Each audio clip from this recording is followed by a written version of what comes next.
Hello दोस्तों, मैं हूँ आपका दोस्त। दोस्तों, आज मैं आपको भूत की सच्ची घटना पर आधारित कहानी सुनाऊंगा। ये कहानी मेरे दोस्त ने मेरे साथ शेयर की है। ये हादसा उसके पिताजी के साथ हुआ था। तो चलिए दोस्तों, सुनते हैं ये पूरी कहानी। ये बात है 1998 की। जून का महीना चल रहा था, इसलिए लगातार बारिश हो रही थी। उस टाइम लगातार 4-5 दिनों तक बारिश होती थी। इसी के चलते सारे काम जगह पे ही रुकते थे। उस दिन भी हल्की सी बारिश हो रही थी, लेकिन मुझे खेत के लिए जाना ही था। मेरे बहुत सारे काम होने बाकी थे, इसलिए मैं सवेरे सवेरे खेत के लिए निकल गया। उस टाइम हमारे पास गाड़ी साइकिल कुछ भी नहीं था, इसलिए हम खेत को पैदल आना जाना करते थे और रास्ते भी बहुत कच्चे थे। फिर मैं चलते चलते खेत पहुंच गया। बारिश के चलते पूरे खेतों में चारों तरफ पानी पानी हुआ था। इसी के चलते खेतों में दूर दूर तक लोग भी नजर नहीं आ रहे थे। फिर मैंने फटाफट अपना काम करना चालू कर दिया।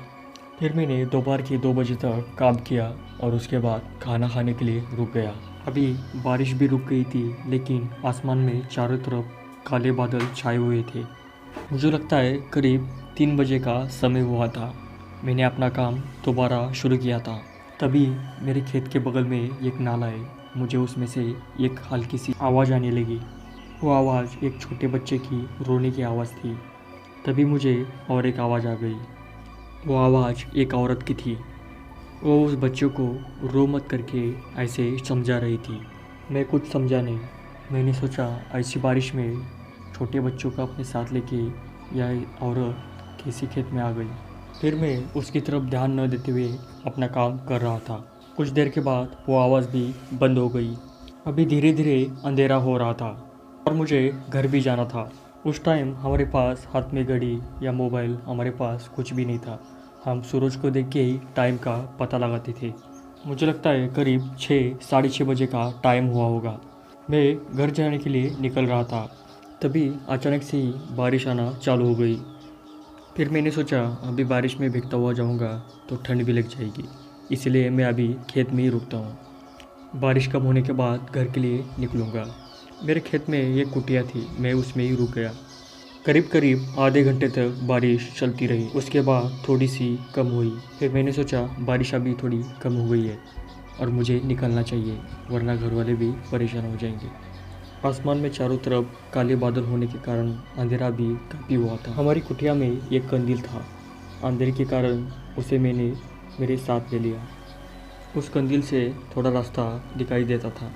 फिर मैं वैसी ही हल्की सी बारिश में भीगते हुए निकल गया। मैं मेरे खेत में से बाहर आ गया और मेरे खेत में जो साइड में नाला है उसके साइड से गुजर रहा था। अभी भी वो नाला मेरे खेत के साइड में है। तभी मुझे कुछ आवाज़ आने लगी। वो आवाज़ बच्चे की रोने की थी और एक आवाज़ एक औरत की थी। वो भी रो रही थी और वो रोते हुए उस बच्चे को रो मत करके समझा रही थी। मैं अभी थोड़ा डर गया और मैंने सोचा ये आवाज़ तो मुझे दोपहर में भी आ रही थी। अभी तो काफ़ी अंधेरा हुआ है और ये औरत अभी तक घर क्यों नहीं गई? शायद ये किसी मुसीबत में हो। मुझे लगा इसकी मदद करनी चाहिए, लेकिन मुझे कुछ अच्छा नहीं लग रहा था, इसलिए मैं डर भी रहा था और ये आवाज़ भी जानी पहचानी सी नहीं थी। फिर भी मैं उस आवाज़ की तरफ कंदील आगे करके जाने लगा। थोड़ी दूरी पर आने के बाद वो आवाज़ मुझे क्लियर आने लगी और मैं उस आवाज़ के पास पहुंच गया। लेकिन मुझे वहाँ पे कोई भी दिखाई नहीं दिया, इसलिए मैं और थोड़ा आगे गया। अभी मैं उस नाले के पास पहुँच गया था।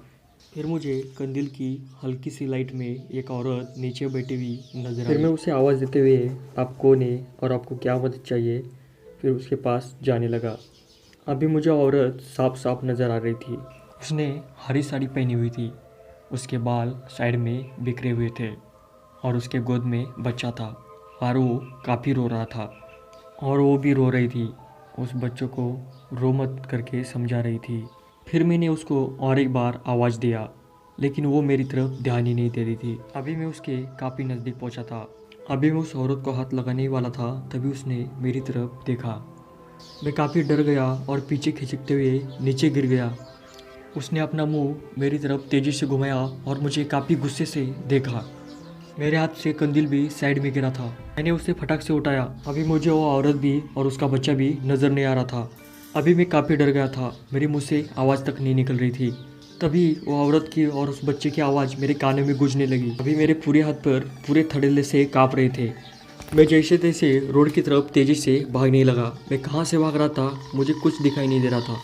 अभी मैं पूरे पसीने से भीग चुका था। मैंने एक बार भी पीछे मुड़ के नहीं देखा। मैं सिर्फ भागता चला गया, लेकिन वो आवाज़ मुझे अभी भी आ रही थी। मेरे मन में काफ़ी डर था।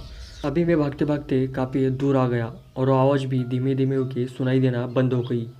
मैं अभी मेरे गांव के पास पहुंच गया था। मेरी सांस अभी काफ़ी फूल गई थी। फिर भी मैं बिना रुके धीरे धीरे भागता गया। घर के पास जाने के बाद बिना बोले ज़ोर ज़ोर से दरवाज़ा खटखटाने लगा। मेरी माँ ने दरवाज़ा खोला और मुझे इस हालत में देख के मेरी माँ डर गई और मुझे क्या हो गया पूछने लगी। कुछ नहीं बोल पा रहा था। मेरी माँ ने बात को समझ के मेरा पूरा शरीर कपड़े से साफ कर दिया और मुझे सोने के लिए कहा और मेरी माँ भी सो गई। फिर देर रात को अचानक वो आवाज़ मुझे मेरे घर में भी आने लगी। मैं डर के उठ गया और भागते हुए मेरी माँ के पास चला गया। माँ ने मुझे डरा हुआ देख के अपने घर के मंदिर में जाके भगवान शिव जी का भस्म और रुद्राक्ष लेके आई और भस्म मुझे लगाया और माला मेरे गले में डाल दी। मुझे भगवान शिव जी का भस्म और रुद्राक्ष की माला देख के काफ़ी अच्छा लगा। फिर मेरी माँ ने मुझे सोने के लिए कहा। फिर मुझे धीरे धीरे आग लग गई और वो पूरी रात बाद में मैं अच्छी तरह से सो पाया। फिर दूसरे दिन मेरी इस घटना के बारे में पूरे गांव में पता चल गया था। फिर गांव के काफ़ी लोगों का मेरे घर आना जाना हुआ। में मुझे उस नाले की घटना के बारे में पता चल गया। वहाँ पे 4-5 दिन पहले एक औरत और एक छोटे बच्चे की लाश मिली थी। जब ये बात मेरे को पता चल गई तो मैं पूरे बारिश का महीना ख़त्म होने तक खेत गया ही नहीं। और मैं जब खेत जाने लगा तो दिन ढलने से पहले ही घर में पहुँच जाता था। अभी तक कई लोगों ने वो आवाज़ सुन चुके हैं और आज भी उस जगह पे देर रात को कभी कभी वो आवाज़ सुनाई देती है।